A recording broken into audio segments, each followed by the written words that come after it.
Hello, hello! Hoje nosso vídeo vai ser sobre casamento. Que assunto delicioso, não é mesmo? Casamento pode ser visto como um instituto que é base da nossa sociedade, né? Casamento pode ser visto como um contrato com reflexos puramente patrimoniais, mas o casamento é muito além disso, né? O casamento é algo que está incrustado na nossa cultura. E então hoje a gente vai falar sobre alguns dos aspectos do casamento que eu venho revisando a semana inteira com vocês, né? Então vamos lá, voltando.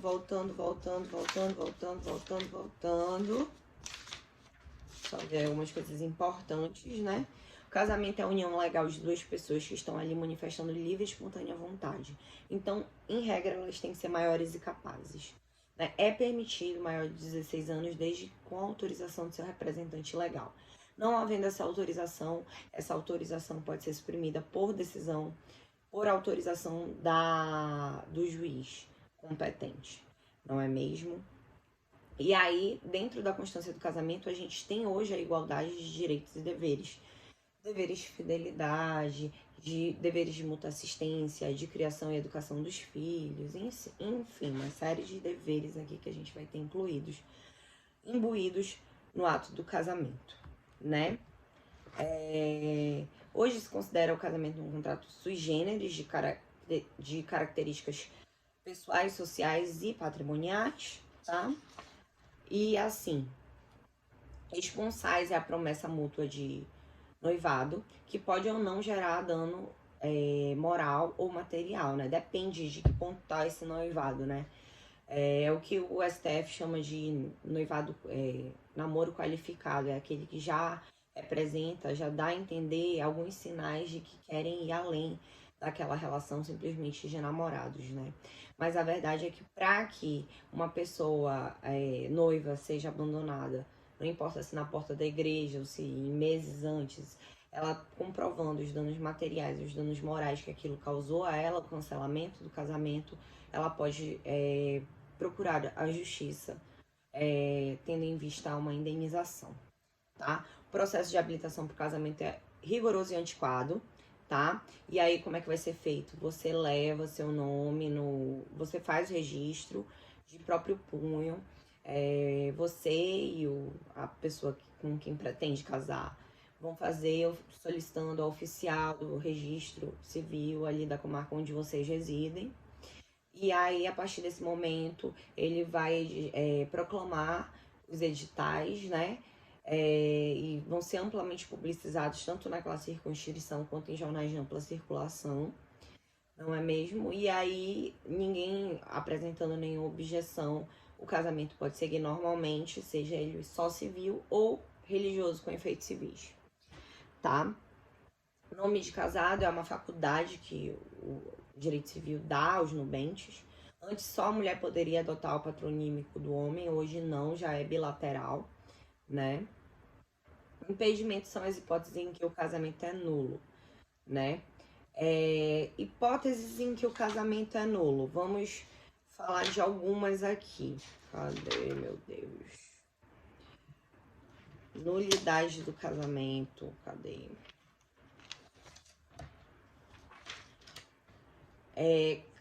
Porque existe diferença entre nulidade e anulação do casamento. A gente vai ver mais pra frente, tá? Então, impedimentos. Eu sou impedida de casar com meu ascendente, descendente, sogra, inclusive, por mais que eu já tenha me separado. Sempre proibida, tá? Tem outros impedimentos, né? Se sobrinho quiser casar com tia, ele vai precisar apresentar um atestado de sanidade mental e de sanidade física deles, do casal e da prole, né? E existem outras causas que não são impeditíveis, mas são causas suspensivas do direito de se casar.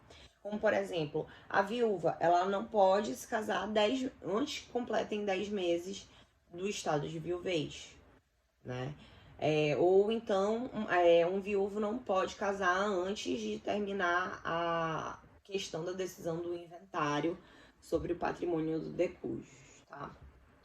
Então, a gente tem a celebração do casamento é um ato solene, vai ser realizado por uma autoridade religiosa ou por um juiz de paz.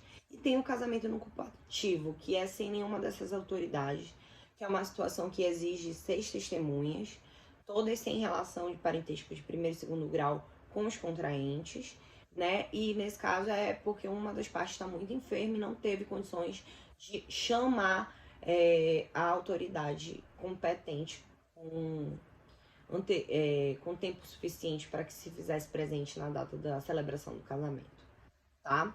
A gente tem um casamento religioso, né, que pode ou não ter efeitos civis.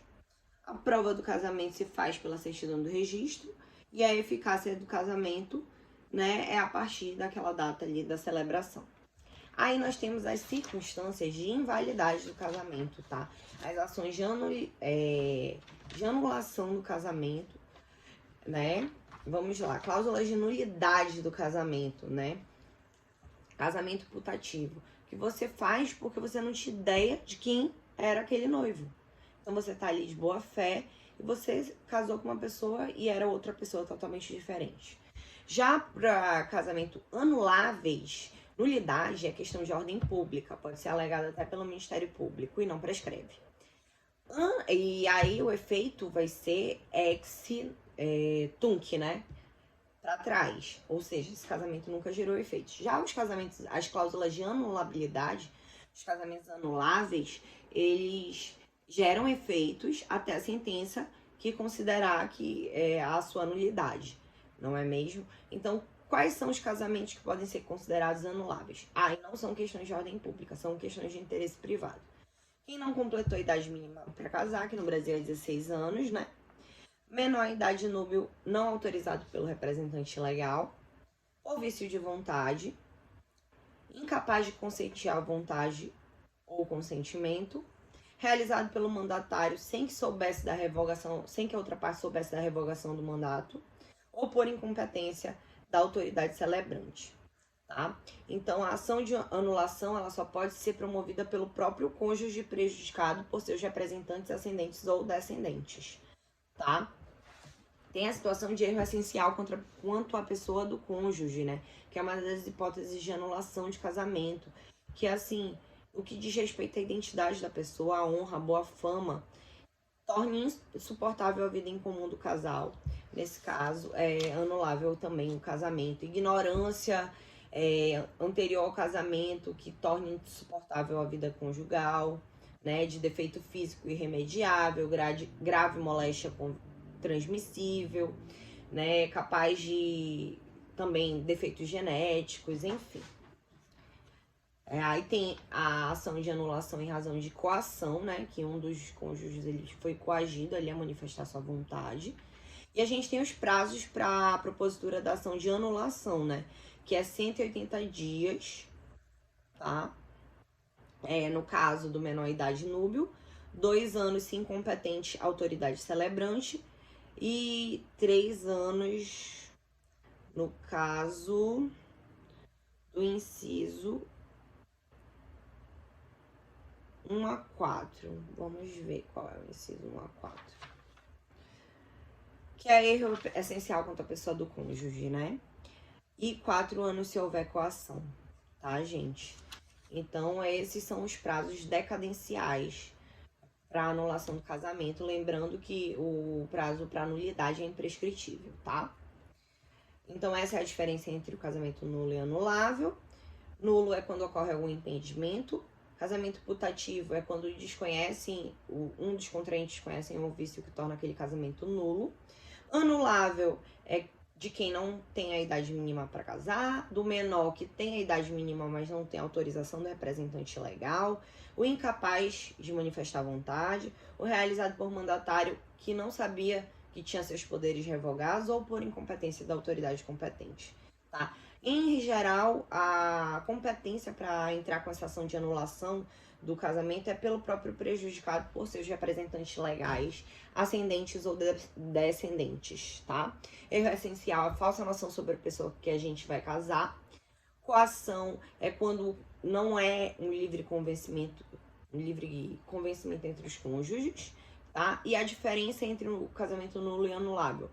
O casamento nulo é de ordem pública, tá? Pode ser erguido a qualquer momento.